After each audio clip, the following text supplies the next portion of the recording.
I saw something moving out of the corner of my eye, and at the same moment Susan came slowly backwards through the front entrance.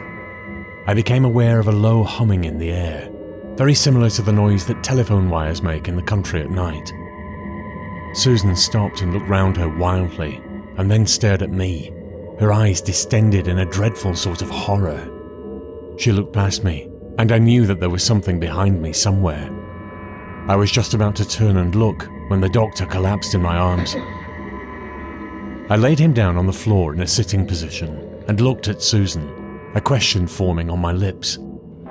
The answer came through the front entrance slowly, a nightmare answer that had the blood draining away from my face and the skin stretching around my eyes.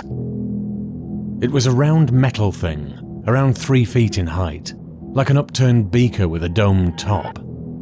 It had dull metal flanges all round it, and 3 different kinds of rods sticking out in front.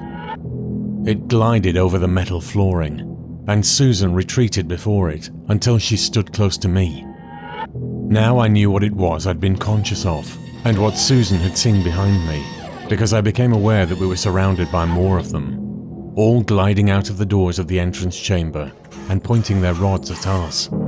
Except from one door that was tantalizingly open and unguarded. All I could think of was that the doctor was seriously ill and needed help.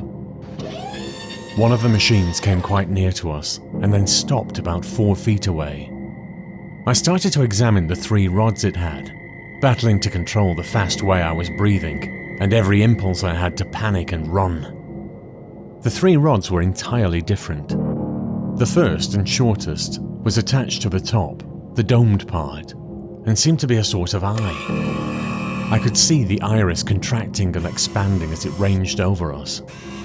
The other 2 were in the position of arms, being roughly in the center of the body at each side of it. The left-hand one was a stubby barrel affair, little more than a stick with a hole running through it.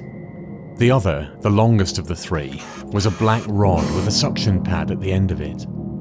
I also noticed that there were 2 bulbs on either side of the base of the eye stick, and at first I thought that these were 2 more eyes, until they suddenly started to light up as the machine spoke.